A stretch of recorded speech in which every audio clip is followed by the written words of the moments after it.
Now we're moving into the TELPAS rubric speaking examples. These will help you understand what strong and weak responses sound like, so you get a better idea of how to perform your own recordings. Remember, you may pause this presentation at any time if you need time to read text or get caught up to pace. Before you practice on your own, let's review some examples so you know what to expect from your speaking. As we listen, pay attention to how much detail the speaker gives and how clearly ideas are explained. We'll focus on two things: how the listening and speaking section of the exam is scored and what the listening and speaking tasks look like. Let's begin by looking closely at real TELPAS-style speaking examples. The exam includes many types of speaking tasks over 2 reporting categories. These tasks may involve describing pictures, explaining processes, telling stories, and responding to audio or visuals. In the first reporting category, students explain or describe information using basic academic language and clear details. Reporting Category 2 is a little more involved, as the speaking prompts are directed toward the sharing of opinions and more analytic information.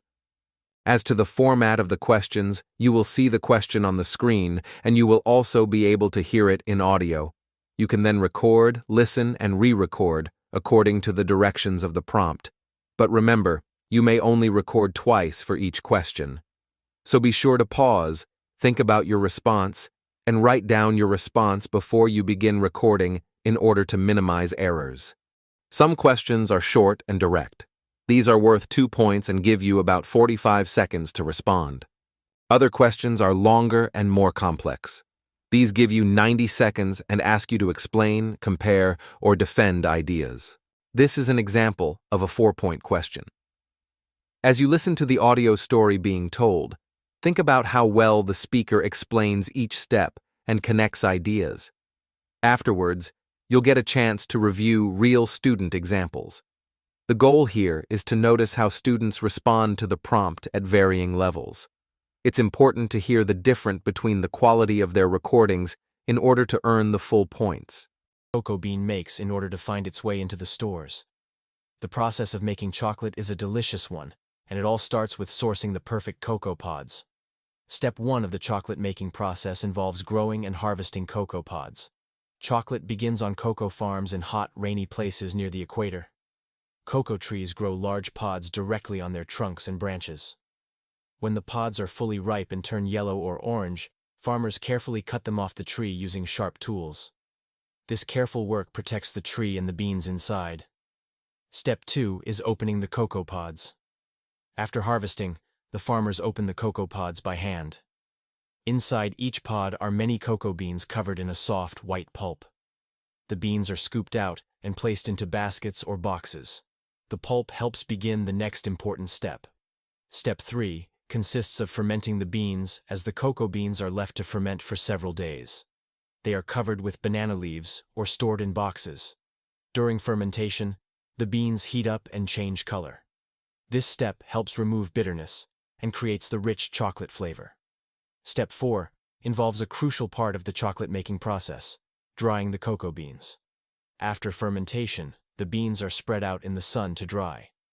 Workers turn the beans often so they dry evenly. Drying can take several days and removes moisture so the beans do not spoil. Step 5 takes the drying process even further, as the beans are then roasted. Once dry, the beans are shipped to factories and roasted at high temperatures. Roasting deepens the flavor and gives chocolate its familiar smell. Now, listen to the following student recording sample. Notice how this response includes some information, but it is short, unclear, and lacks organization and detail. Chocolate candy, it is from Brazil, Mexico, Ghana. 1 workers, 2 beans, and boom! A cacao is original from this America. They have is the first, and have chocolate then spend to Spain.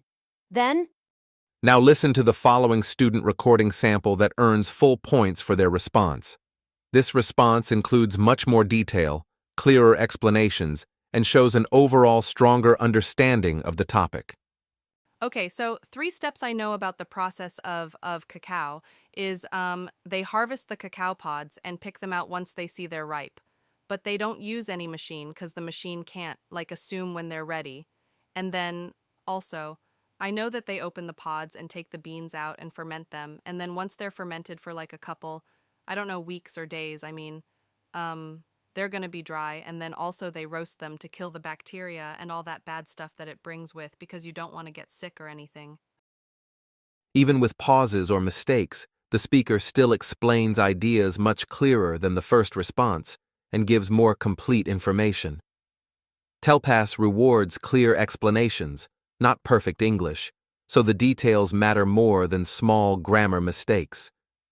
Next, we'll move on to a different style of question. This question asks the speaker to share an opinion and support it with reasons. Again, you may also listen to the audio of the prompt by clicking the play button on the screen. This may help you, especially if reading may be more difficult for you at this time in your learning. This option is here for you if listening to a question audibly helps you more. After this prompt, we'll listen and read 2 more response examples. As we look at and listen to this first response, ask yourself if the speaker explains their thinking clearly and gives enough support. I'll say phones are allowed in school because students can call their parents if there is emergency, and now everything is online. This response gives an opinion, but only one reason and very little explanation. In order to score higher, the speaker would need more details and stronger explanations. Now let's take a look at and listen to a more developed response. Pay attention to the amount of details used, as well as the clarity of the information and thoughts being expressed. And as cool as it would be to have phones in class, I think it would be better if we didn't have phones in class. Because phones are really to be used as distractions. Like when the teacher's talking, you'll want to have your phone out, because then you would look at your phone and not listen to the teacher, or whatever. And the second reason, because since they're connected to the internet, they could be used for like cheating. And since they're smaller than like laptops and less visible, teachers can't really tell what if you're seeing as like regular stuff or if you're actively cheating. So yeah, those are my reasons on why you shouldn't use phones in class. Soon you'll be moving on to record your own responses using a similar format so that you may practice for the audio recording section before you take the TELPAS exam. As you navigate to the Reverb website to begin your practice recordings, use the skills that you just learned from these examples. Be sure to pause and reflect about the prompt and write down your responses before you speak and record them. Remember to speak clearly and confidently into the microphone and use as much detailed information as you can to explain your response clearly and completely. Good luck with your practice, and remember, clear ideas and strong details will always lead to